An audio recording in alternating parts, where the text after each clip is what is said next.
Hello student, how are you? कैसे हैं आप? मैं हूं आपका अपना मुकेश सर। और डियर स्टूडेंट, स्वागत है आपका एक नए क्लास में। और आज हम पढ़ने जा रहे हैं क्या चीज़? रेडियो एक्टिविता, रेडियो एक्टिव क्षय, उसका दर, अर्धायुकाल, औसतायुकाल। तो डेफिनेटली स्टूडेंट आज की क्लास आईएमपी रहने वाला है। ठीक है, चलिए देखते हैं फिर।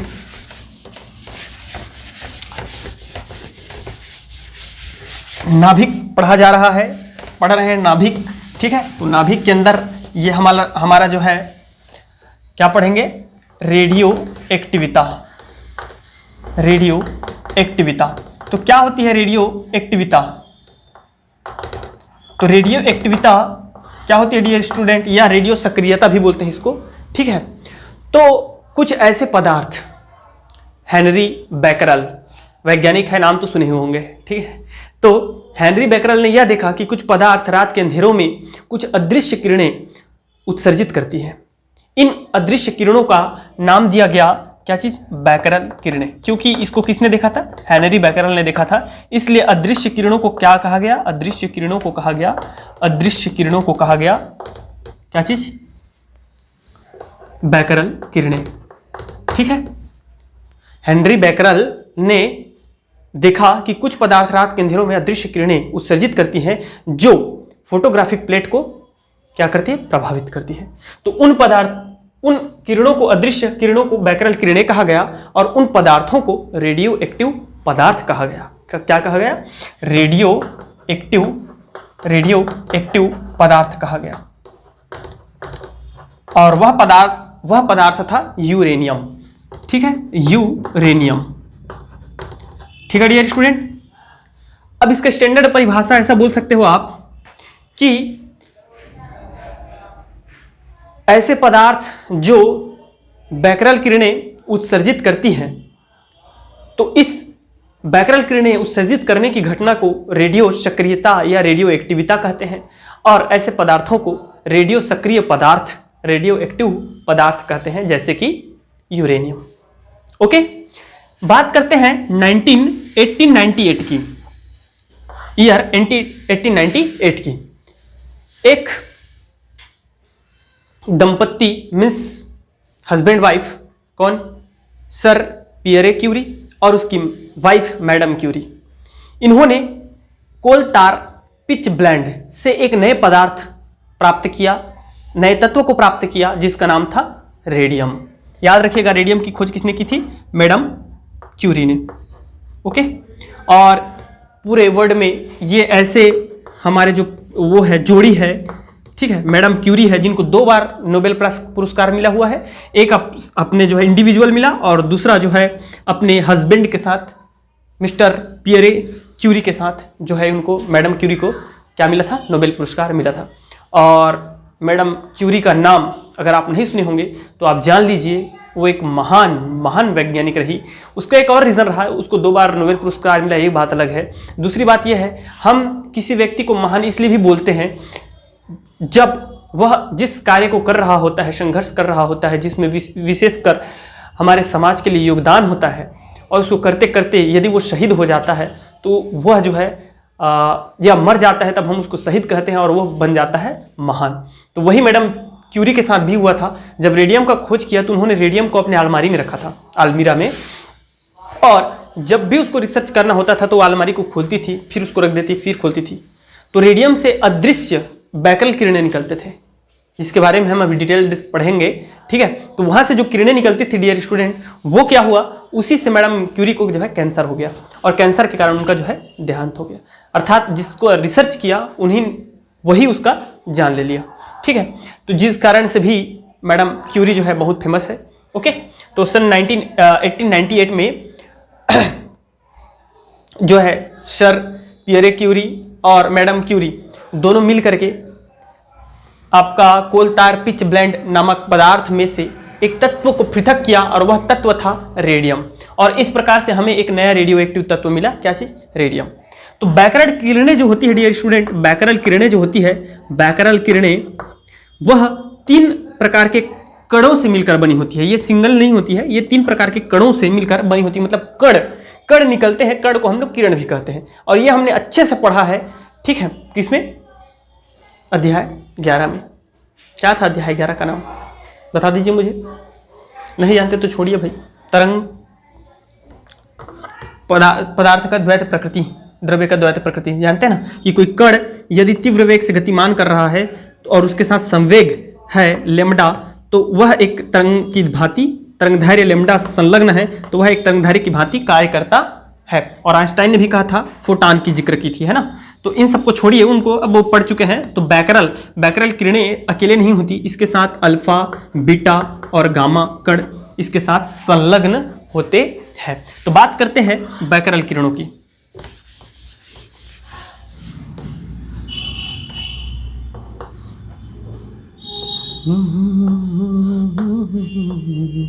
ये एक रेडियो एक्टिव पदार्थ है। कैसा पदार्थ है? रेडियो सक्रिय पदार्थ है डियर, ठीक है। तो इसमें से निरंतर क्या निकलती है? अल्फा बीटा किरणें निकलती रहती है। ध्यान रखिएगा, कौन सी किरणें? अल्फा बीटा किरणें निकलती रहती है, ठीक है। तो रदरफोर्ड ने, किसने? रदरफोर्ड ने जो बैकरल किरणों की प्रकृति, बैकरल किरणों की प्रकृति जानने के लिए उन्होंने क्या किया? उन्होंने प्रकृति जानने के लिए उन्हें वैद्युत क्षेत्र और चुंबकीय क्षेत्र का सहारा लिया।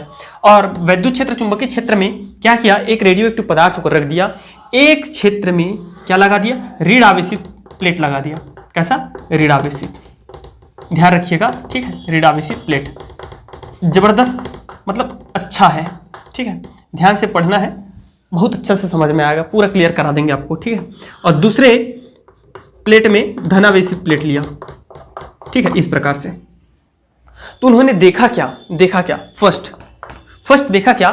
कुछ कण क्या हो रहा है डियर स्टूडेंट? कुछ कण ऋणावेशित प्लेट की ओर आकर्षित हो रहा है,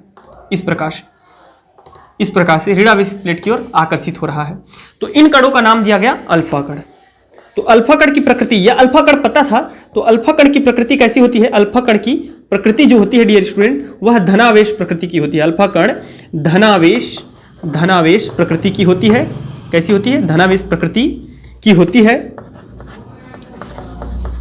सॉरी यार, हाँ, धनावेश प्रकृति की होती है, जो ऋणावेशित प्लेट की ओर आकर्षित होता है। तो ऋणावेशित प्लेट की ओर कौन आकर्षित होगा? धनावेशित कण आकर्षित होगा, ठीक है। दूसरा बीटा कण ऋणावेश प्रकृति की होती है, इस कारण ये किधर आकर्षित हो जा रहे हैं? हमारे जो है इस प्रकार ऋणावेशित प्लेट की ओर आकर्षित हो जा रहे थे, ठीक है। तीसरा डियर स्टूडेंट, गामा कण न तो अल्फा कणों की ओर आकर्षित होता है, न तो ऋणावेशित प्लेट की ओर आकर्षित होता है, न धनावेशित प्लेट की ओर आकर्षित होता है।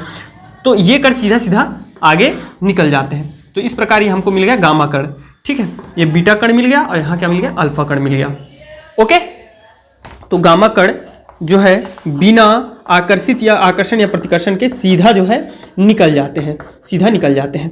एक और पॉइंट ये रहा, देखने को मिला रदरफोर्ड के प्रयोग में, ये एक चीज और देखने को मिला कि जो बीटा कण है वह अल्फा कण की अपेक्षा ज्यादा विक्षेपित हो रहे हैं, ठीक है, ज्यादा विक्षेपित हो रहे हैं, मतलब ये दूर तक जा रहा है। तो इसका रीजन क्या? इससे क्या निष्कर्ष निकला कि बीटा कण अल्फा कणों की अपेक्षा हल्के होते हैं, ठीक है। अभी बहुत सारे इसमें चीज पढ़ेंगे हम लोग, बेहतरीन चीजें पढ़ेंगे, समझ में आ रहा है? बस कॉपरेट करते जाइएगा। तो इसमें बीटा कण जो है अल्फा कणों की अपेक्षा हल्के होते हैं। ये जानकारी हमको और मिल गई। देखते हैं डियर स्टूडेंट अल्फा, बीटा और गामा कणों के कुछ महत्वपूर्ण गुण, ठीक है। महत्वपूर्ण गुण भाई, सामान्य गुण नहीं।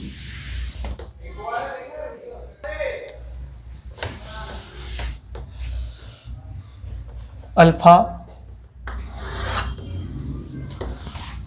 यहां कर देते हैं डियर स्टूडेंट, देखिएगा अल्फा, ठीक है। आप लोग को नहीं दिख रहा होगा तो कोई टेंशन नहीं, अल्फा लिखा है, मैं बता देता हूं, नीचे वाला दिखेगा सबको, ठीक है। बीटा, गामा, ताकि इन तीनों में हम थोड़ा सा क्या कर लें, डिफरेंस भी देख लें और तीनों में इसकी विशेषता भी देख लें, ठीक है। गामा कण क्या है ये देखिए, फर्स्ट नंबर ये देखेंगे ना, फर्स्ट नंबर दिख रहा होगा, नहीं दिख रहा है? चलो नीचे लिख देता हूँ रे भाई, दिख रहा है? अब बिल्कुल दिख रहा है सर, ठीक। तो अल्फा कण क्या होता है? अल्फा कण भारी कणों से मिलकर बना होता है, इसका द्रव्यमान अधिक होता है और इसका द्रव्यमान हीलियम नाभिक के तुल्य होता है, जिसके कारण इसे 4He2 से प्रदर्शित किया जाता है।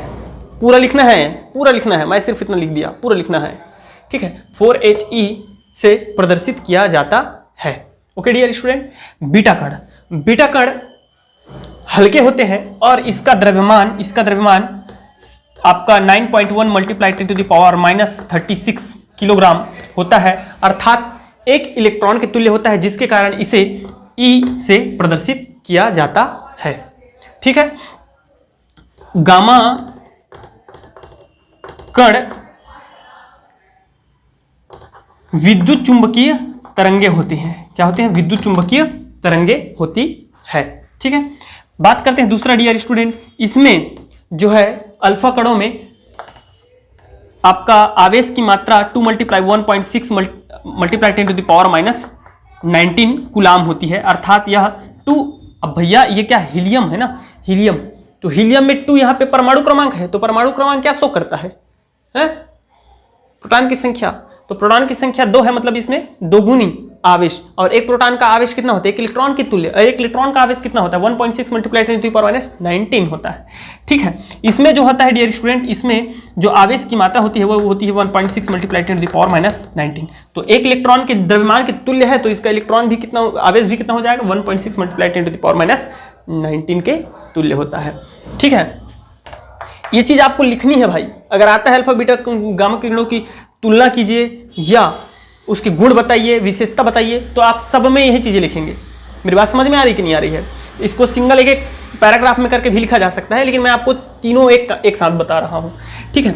इनका जो वेग होता है डियर स्टूडेंट, इनका वेग जो होता है वेलोसिटी, वो आपका प्रकाश के वेग का 1/10 गुना, it is a speed of light, तो 1/10 गुना होता है, ठीक है।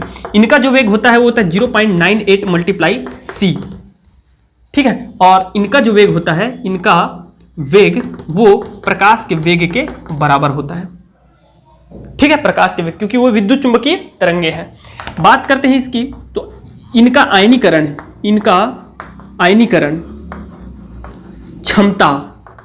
क्षमता सर्वाधिक होता है। क्या होता है? सर्वाधिक होता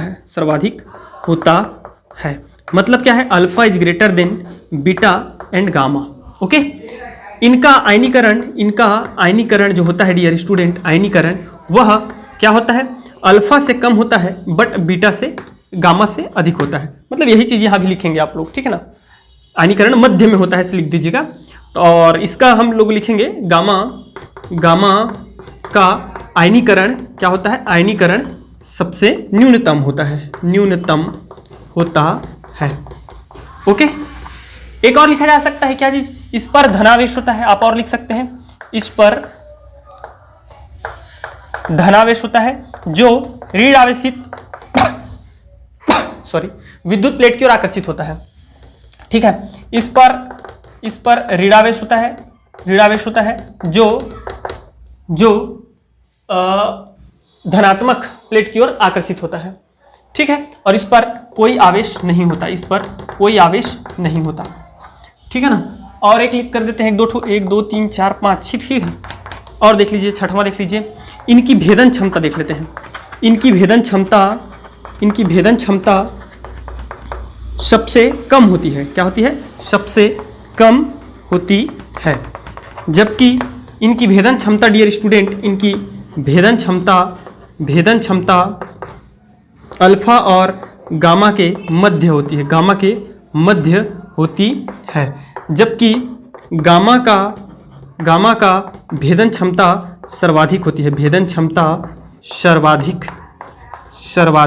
होती है, ओके। तो कम से कम इतना जो है विशेषता या अंतर बोलिए, इतना बेहतरीन तरीके से मैं आपको करा दिया। विशेषता आता है तो सीधा ये वाला पैराग्राफ एक तो लिख दीजिएगा, बीटा का फिर एक पैराग्राफ लिख दीजिएगा, गामा का फिर एक पैराग्राफ लिख दीजिएगा। 6 पूर्ण विराम डाल के लिखिएगा, काफ़ी लंबा बन जाएगा। समझ में आ रहा है? तो इसको कर लीजिएगा मेरे भाई, मेरे दोस्त, मेरे यार, समझ में आ रहा है? और ये चीज़ें हमको कहाँ से जानकारी मिल जाती है? तो ये चीज़ की जानकारी हमको मिल जाती है, धनावेशित ऋणावेशित की जानकारी कहाँ से मिलती है? उसका जानकारी मिलता है रदरफोर्ड के प्रयोग से मिल जाता है। आपने देखा रदरफोर्ड का प्रयोग हमने अभी किया, ठीक है ना। तो इस प्रकार आप अल्फा बीटा गामा कणों में अंतर या उनकी जानकारी दे सकते हैं, ठीक है। चलिए देखते हैं, अब देखते हैं हम क्या चीज? इसका क्षरण या दर। ठीक है, वेरी आईएमपी। चलिए देखते हैं।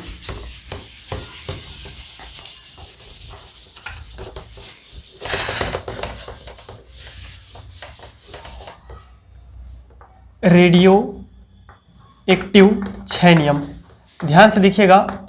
ठीक है, यहाँ न्यूमेरिकल है, डेरिवेशन है और आता भी है मेरे भाई। इसको दिया था किसने? रदरफोर्ड और सोडी ने। ठीक है, सोडी ने दिया था। तो जैसे कि अभी तक आपने देखा, रेडियो एक्टिव 6 नियम, रेडियो एक्टिव नियम नहीं है, रेडियो एक्टिव 6 नियम है, 6। तो हम सब जानते हैं कि रेडियो एक्टिव पदार्थ जैसे रेडियम है, यूरेनियम है, ठीक है, ये अपने में से रात के अंधेरे में हो चाहे दिन के उजाले में हो, निरंतर इनसे अदृश्य किरणें निकलती रहती है। ठीक है डियर स्टूडेंट, जो फोटोग्राफिक प्लेट को भी प्रभावित करती है, गैसों को भी आयनित करती है। ठीक है, इनका भेदन क्षमता भी होता है। तो क्षय हो रहा है इसमें से, मतलब कुछ चीजें बाहर निकल रही है। ठीक है, क्षय हो रहा है तो इनका विघटन होगा। विघटन मतलब ये समाप्त होंगे धीरे धीरे, तो इसका कुछ नियम होगा। ठीक है, उसी नियम को भी हम लोग देखने जा रहे हैं। तो इसका नियम यह है डियर स्टूडेंट, किसी रेडियो एक्टिव, इसको पूरा लिखा देता हूं, फिर हम लोग डेरिवेशन देखेंगे आराम से। ठीक है, ये नियम है, किसी रेडियो एक्टिव पदार्थ के क्षय होने की दर रेडियो एक्टिव पदार्थ की संख्या पर निर्भर करती है। दर उसकी संख्या के अनुक्रमानुपाती होती है, संख्या के अनुक्रमानुपाती होती है, अनुक्रमानुपाती होती है। ठीक है डियर स्टूडेंट, ये चीज है आपका दर। जैसे मान लो एक रेडियो एक्टिव पदार्थ है, इसमें 100 कण है, अल्फा बीटा गामा कण है। ठीक है, और तो इसमें से जो टाइम ये t बराबर 0 पर है, समय t बराबर 0 पर, अभी देखेंगे आराम से, चिंता न करें। t बराबर 0 पर है, 100 है ना, प्रारंभिक समय मान लेते हैं। t बराबर मान लो 10 सेकंड में ये इसमें से क्या हो जाता है, 50 कण जो है बाहर निकल जाते हैं। ठीक है, तो t बराबर 20 सेकंड में क्या होगा? t बराबर 20 सेकंड में r 0 हो जाएगा क्या? नहीं, उसकी संख्या पर डिपेंड करता है, ये 0 नहीं होगा। ऐसे तो देखने पर हमको कैलकुलेशन में लग रहा है कि 10 सेकंड में जब आधा हो गया तो 10 सेकंड पश्चात 0 हो जाना चाहिए, नहीं होता, क्योंकि इसका जो वेग है, जो दर है, वो उसकी संख्या के अनुक्रमानुपाती होता है। जैसे जैसे संख्या घटती जाती है, उसके क्षय होने की दर भी घटती जाती है। ठीक है, इसी को हमको पूरा प्रूफ करके जो है डेरिवेशन के माध्यम से सिद्ध करना है। तो माना कि देखिए स्टूडेंट, इसको आप लोग लिख लेंगे, है ना, क्योंकि मेरे पास जगह नहीं है, मुझे पूरे डेरिवेशन करना है। माना कि समय t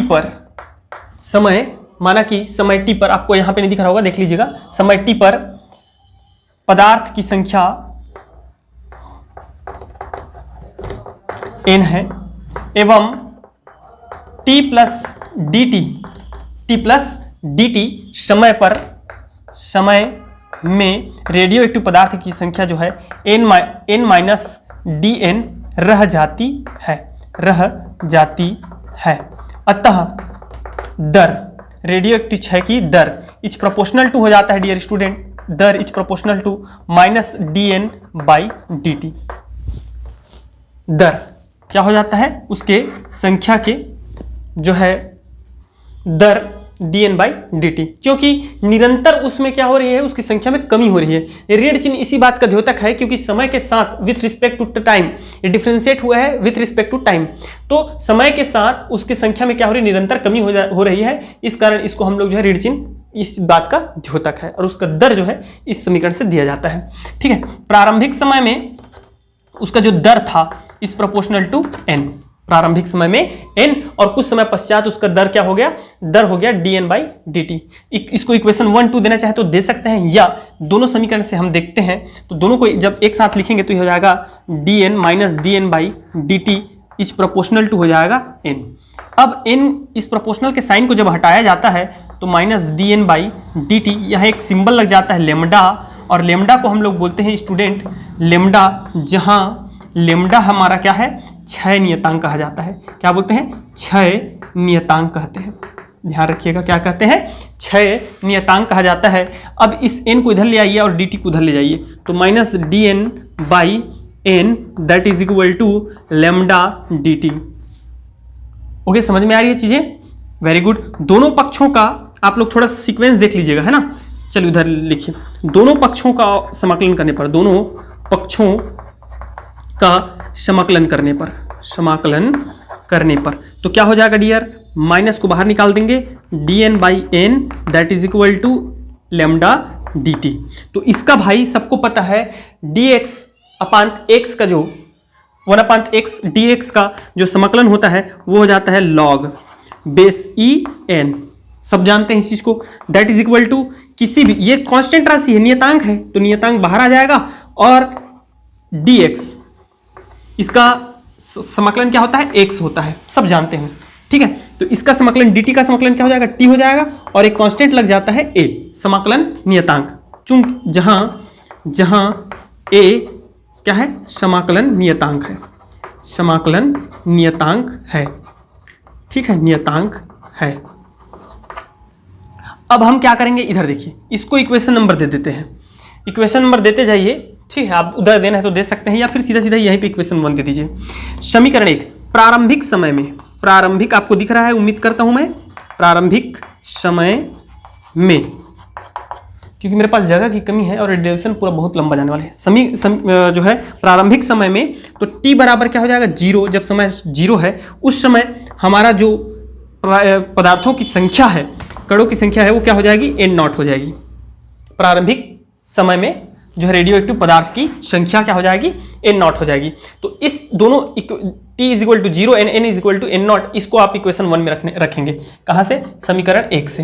तो समीकरण 1 से क्या हो जाएगा मेरा भाई बताइए, minus log base e n0 that is equal to, n0 रख दीजिएगा, लेमडा मल्टीप्लाई 0, ठीक है, और प्लस a।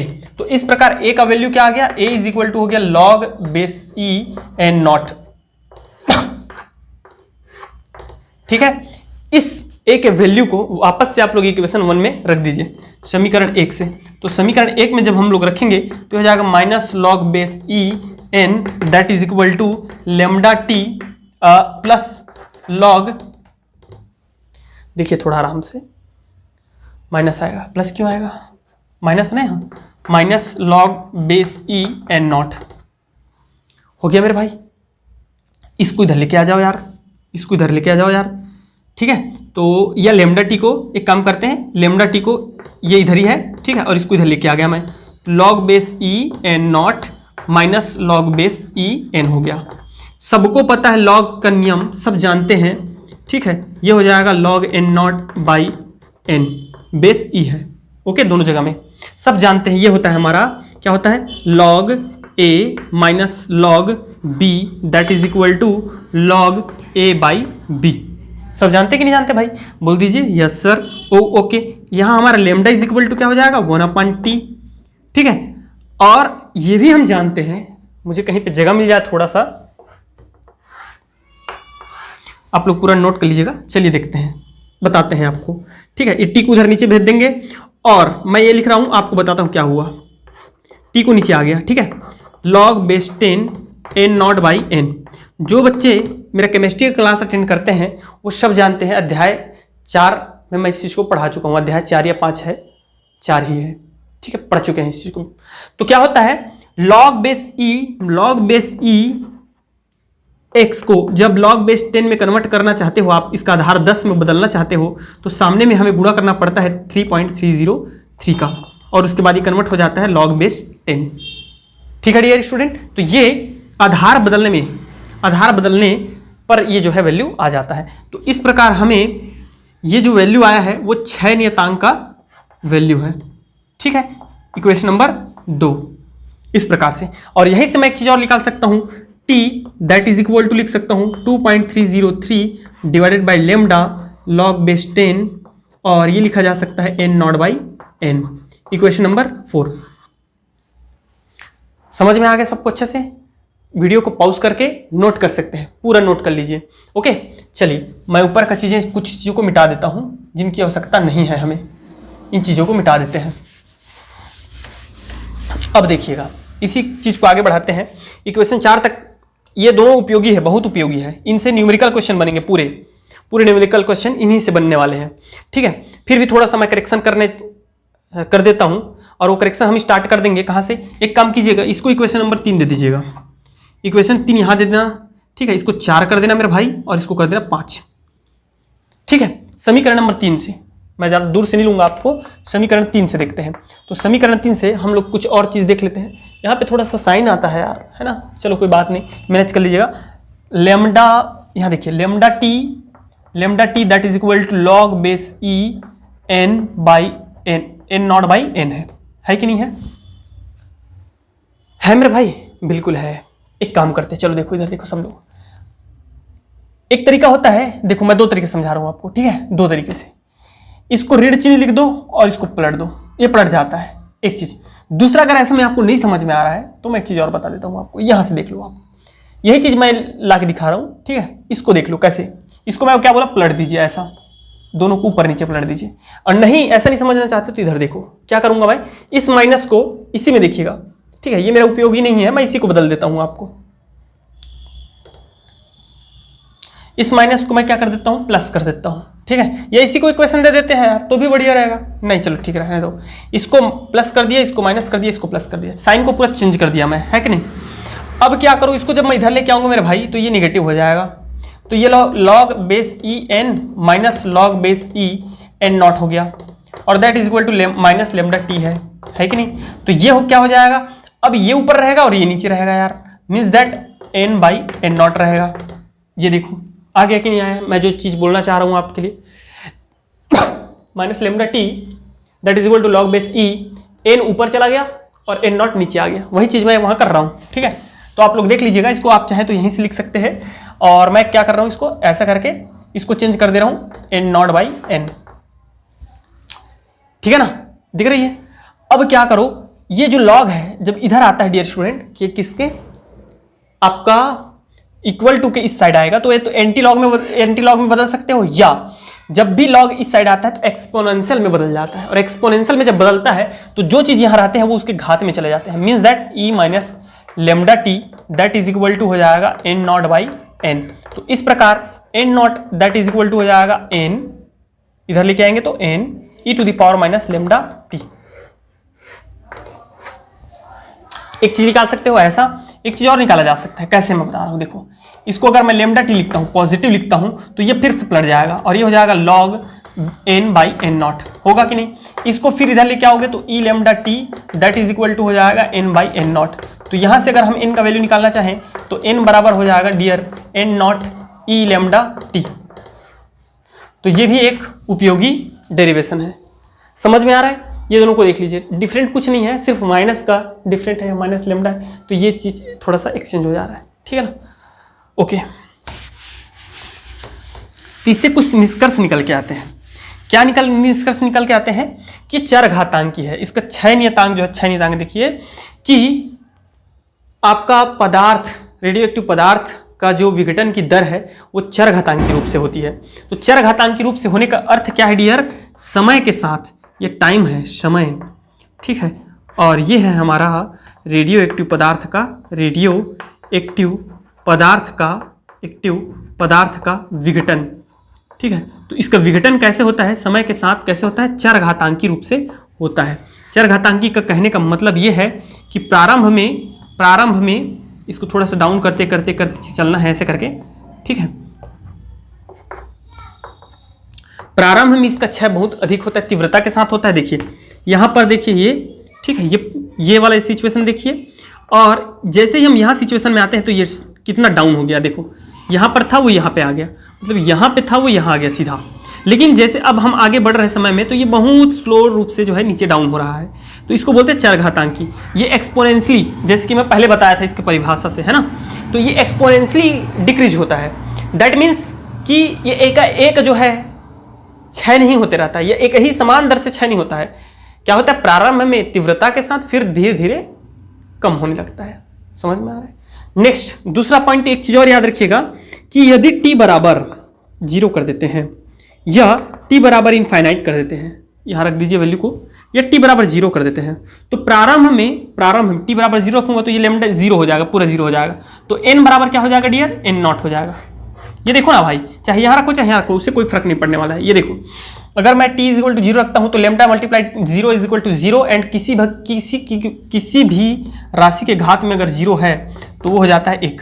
मतलब ये हो जाएगा हम लोग का पूरा ई नॉट ई 0 का ई के घात 0 का मान हो जाएगा 1, और तो n इज इक्वल टू क्या हो जाएगा n0, चाहे यहाँ देख लीजिए। मतलब प्रारंभिक समय में जो पदार्थ है उसकी मात्रा संपूर्ण होती है, अर्थात वह प्रारंभिक अवस्था में पदार्थ की मात्रा होती है। ठीक है। दूसरा, यदि t is equal to infinite करते हैं, हम लोग ये सोचते हैं कि अनंत समय में उसका मान क्या हो जाएगा। तो अनंत समय में तो यहाँ lambda t is equal to infinite रखोगे तो ये हो जाएगा डियर स्टूडेंट इनफाइनाइट, और e की घात इनफाइनाइट का जो वैल्यू हो जाता है वो हो जाता है हमारा 0।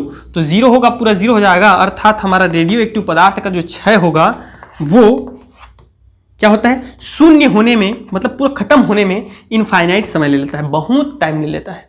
पूरा खत्म होने में क्या ले लेता है, बहुत ज़्यादा समय ले लेता है। मतलब प्रारंभ में तो तीव्रता के साथ होगा, लेकिन जैसे जैसे ये कम होते जाएगा वो होता ही रहेगा, क्षरण होता ही रहेगा, और उसके कंप्लीटली विघटन होने में बहुत समय लग जाता है। That is a known as infinite time. Okay मेरे भाई, मेरे दोस्त, मेरे यार, अब देखते हैं हम लोग क्या चीज़, अर्ध आयु काल। क्या देख लेते हैं भाई, बोलो, अर्ध आयु काल।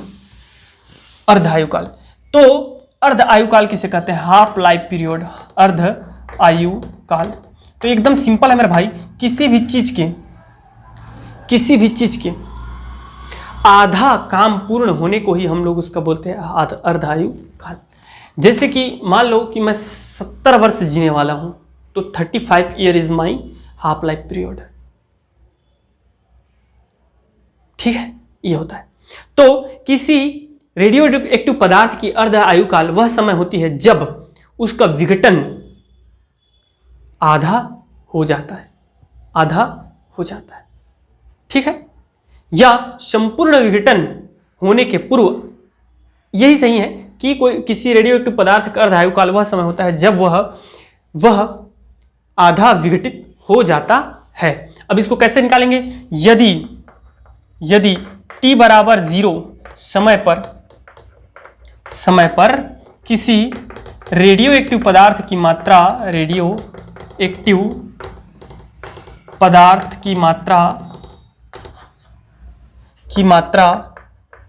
n0 है प्रारंभिक अवस्था में, एवं अर्ध आयु काल पश्चात,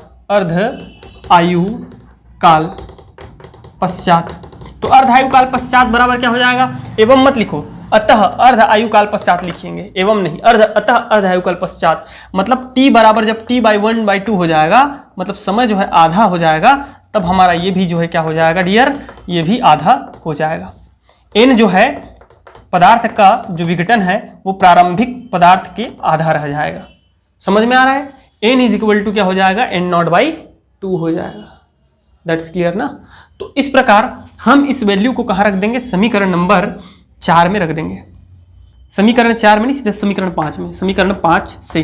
तो समीकरण 5 से क्या हो जाएगा बताइए मुझे, t के प्लेस पे रख देंगे 1/2, that is equal to 2.303 divided by lambda, ठीक है, और लॉग बेस 10 n0/n के प्लेस पे रख देंगे हम लोग n0/2।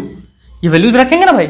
हम अर्ध आयु काल की गणना कर रहे हैं, तो अर्ध आयु काल की गणना करना है तो t के प्लेस पे t1/2 रखो। तो जब t1/2 होता है तब n is equal to n/2 हो जाता है, तो n के जगह में क्या रख देंगे, n0/2 रख देंगे। वो चीज तो दिख रही है ना आपको। अब क्या होगा, t1/2 that is equal to 2.303 divided by lambda log base 10, n0 से n0 कट जाएगा, 2 ऊपर चला जाएगा, 2 आ जाएगा।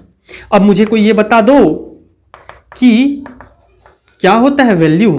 मैं लॉग का वैल्यू निकालना सिखाया हूं मेरे भाई, जा करके केमिस्ट्री के प्लेलिस्ट में देखिए, केमिस्ट्री में है, पढ़ाया हूं मैं, जा करके देख लीजिए। अगर आपको नहीं आता है तो लॉग, टेबल से लॉग निकालना, और कुछ जो 1 से लेकर के 10 तक के लॉग का वैल्यू, उससे बहुत सारा वैल्यू निकल जाता है, और उसको मैं ट्रिक बताया हूं, वहां जा करके देखिए। ठीक है, तो इसका जो वैल्यू होता है डियर स्टूडेंट, वो होता है 0.3010। इन दोनों का जब मल्टीप्लाई किया जाता है तो इसका वैल्यू आ जाता है 0.693 डिवाइडेड बाई लेमडा। तो ये वाला जो फॉर्मूला है इसको भी रट्टा मार लो, ये भी बहुत बहुत जो है महत्वपूर्ण है। जो भी क्वेश्चन देना रहेगा 7 नंबर दे दीजिएगा, क्योंकि 6 नंबर यहाँ पे एक क्वेश्चन आया था उसको दे देना, 7 नंबर का क्वेश्चन दीजिएगा इसको, ठीक है ना। तो ये है हमारा, ये महत्वपूर्ण है। और इन सभी के न्यूमेरिकल क्वेश्चंस मैं नेक्स्ट क्लास में कराऊंगा, नेक्स्ट क्लास में, जस्ट नेक्स्ट क्लास में, ठीक है। उस वाले क्लास में हम लोग इसका जो है न्यूमेरिकल क्वेश्चंस सबके करा देंगे। तो ये वाला आप लोग थोड़ा सा ध्यान रखिएगा, अर्ध आयुकाल का वैल्यू। अब देख लेते हैं इसका औसत आयुकाल का वैल्यू क्या होता है।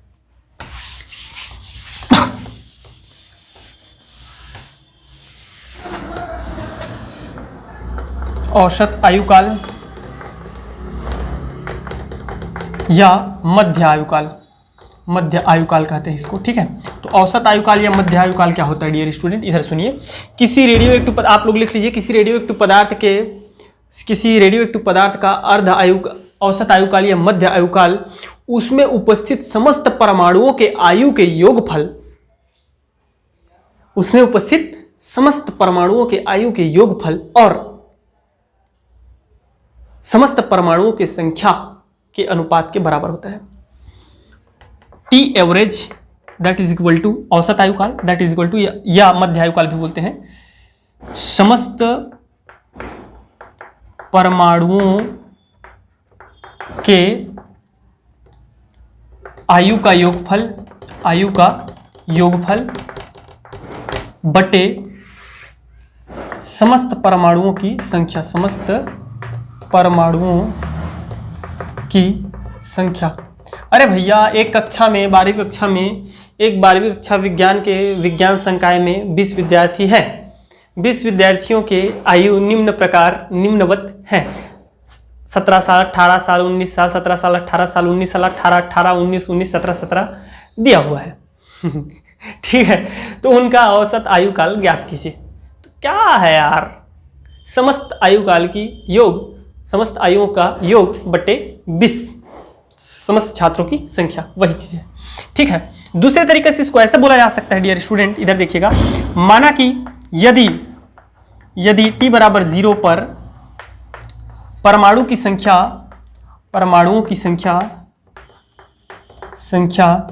n है तथा t1/2 पर परमाणुओं की संख्या या 0 पर n है तथा परमाणुओं की संख्या, ये n नॉट है ना, प्रारंभ में n नॉट रहता है, परमाणुओं की संख्या n0/2 है, तब औसत आयुकाल आप लोग लिख लेंगे डेफिनेशन। औसत आयुकाल या अर्ध आयुकाल, माध्य आयुकाल दर स्थिरांक के व्युत्क्रम के बराबर होता है।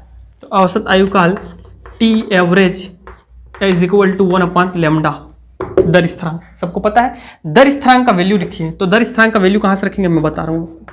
t1/2 that is equal to 0.693 divided by lambda. ये आया था, याद कीजिए, आपको है ना, आया था कि नहीं आया था। तो यहीं से आपको वैल्यू रखना है डियर मेरे भाई। लेमडा बराबर रख देंगे हम लोग 0.693 डिवाइडेड बाई t1/2। इस वैल्यू को यहाँ पे पुट कर दीजिए, तो t average that is equal to हो जाएगा 1/0.693 डिवाइडेड बाई t1/2। जब इसको ऊपर लेके जाओगे तो ये हो जाएगा 1/0.693 मल्टीप्लाई t1/2, और इसका जो वैल्यू होता है डियर स्टूडेंट वो हो जाता है t average that is equal to, हमारा इसका वैल्यू हो जाता है 0.413 टी एवरेज, t1/2 इतना होता है, ठीक है। ये तो औसत आयुकाल अर्ध आयुकाल के 0.413 गुणा होता है, ठीक है। ऐसा आप लोग लिख सकते हैं।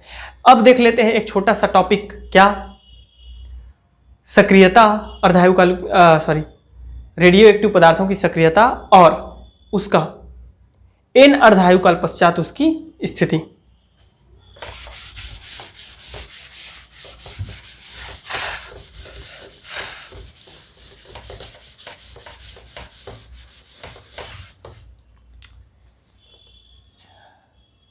n अर्ध आयुकाल पश्चात परमाणु की मात्रा। अच्छा, यहाँ मैं थोड़ा शायद आई थिंक गलत लिखवा दिया था डियर। क्या t average that is equal to होता है आपका क्या चीज़ बताइए, 1.443 T1/2 होता है। मैं इसको ये लिखवा दिया था 0.413 लिखा दिया था, है ना। तो इसको थोड़ा सुधार लीजिएगा, ये होगा एकदम राइट है ये चीज़, ठीक है। तो n अर्धायुकाल पश्चात परमाणु की क्षय की मात्रा जो है, देखो क्या होता है, माना कि t बराबर 0 समय पर रेडियो एक्टिव पदार्थ की परमाणु की मात्रा, रेडियो एक्टिव पदार्थ के परमाणु की संख्या जो है वो n0 है प्रारंभिक अवस्था में, तथा अर्ध आयुकाल पश्चात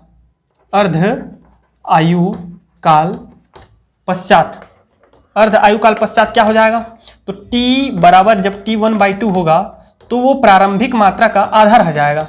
मतलब n जो है वो प्रारंभिक मात्रा का आधा रह जाएगा, मतलब परमाणु की संख्या प्रारंभिक संख्या की आधा हो जाएगी। अर्धायुकाल हो गया तो, है ना। तो इसी प्रकार अब देखिए द्वितीय अर्धायुकाल के पश्चात, ये प्रथम अर्धायुकाल के पश्चात है, प्रथम अर्ध आयुकाल के पश्चात, ठीक है, अर्ध आयुकाल के पश्चात। तो प्रथम अर्धायुकाल के पश्चात है n0/2 है, जिसको मैं ऐसा भी लिख सकता हूं, कैसे, 1/2 या n0 1/2 ऐसा इसलिए लिख सकता हूं क्योंकि ये देखिए 1 घात 1 है मेरे भाई, तो कुछ फर्क पड़ने वाला है नहीं, यही चीज आएगी, ठीक है। द्वितीय अर्ध आयुकाल के पश्चात, तो द्वितीय अर्धायुकाल के पश्चात क्या होगा, तो द्वितीय अर्धायुकाल के पश्चात प्रथम अर्धायुकाल के पश्चात जितनी मात्रा है उसकी आधी और हो जाएगी। मतलब द्वितीय अर्धायुकाल के पश्चात जो है, अगर मैं इसको n1 से शो करूं, इसको n2 से शो करूं, तो इसका आधा हो जाएगा, इसका आधा। भाई प्रारंभिक में n है तो प्रथम अर्धायुकाल के पश्चात प्रारंभिक में n0 है, तो प्रथम अर्धायुकाल के पश्चात n0 का आधा हो जा रहा है ना। तो द्वितीय में क्या हो जाएगा, उसका भी आधा हो जाएगा, मतलब इसका भी आधा हो जाएगा, इसका क्या हो जाएगा, आधा हो जाएगा। तो हम इसको कैसे लिख सकते हैं, इसको हम लोग लिख सकते हैं n0/2 × 2, अर्थात मैं इसको लिख सकता हूं n0 1/2 का स्क्वायर, क्योंकि 2 इसका वर्ग करोगे तो 1 का वर्ग है, तो 1 का वर्ग 1 ही होगा, 2 का वर्ग 4 हो जाएगा, इस प्रकार।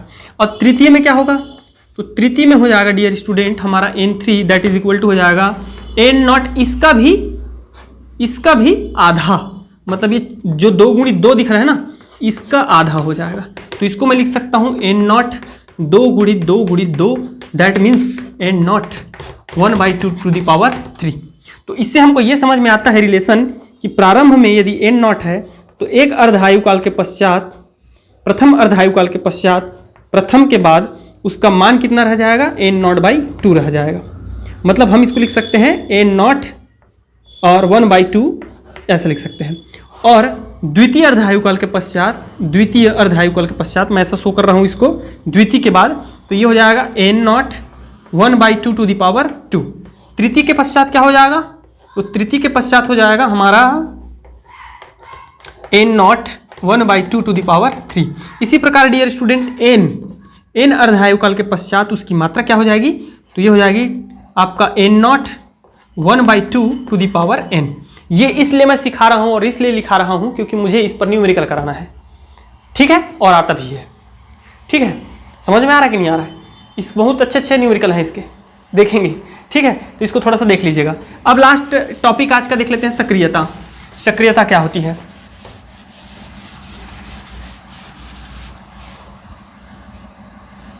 सक्रियता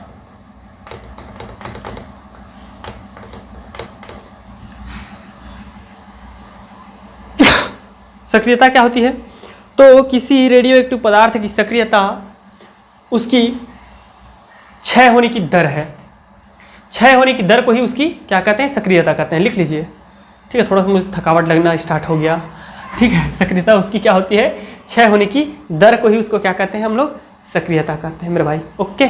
तो R इज इक्वल टू हो जाएगा -dN/dt, क्योंकि ये क्या है डियर स्टूडेंट, सबको पता है दर बराबर हम लोग का आया था -dN/dt, ये दर है ना। रीड चिन्ह इस बात का द्योतक है कि सक्रियता जो है दर के साथ साथ मतलब जो है सक्रियता उसके क्षय होने की दर के साथ साथ घटती जाती है, कि जैसे जैसे कोई रेडियो एक्टिव पदार्थ क्षय होने लगता है, जैसे जैसे ठीक है क्षय होने लगता है, तो कुछ समय पश्चात उसकी क्या हो जाती है, दर सॉरी सक्रियता क्या हो जाती है, खत्म होने लगती है।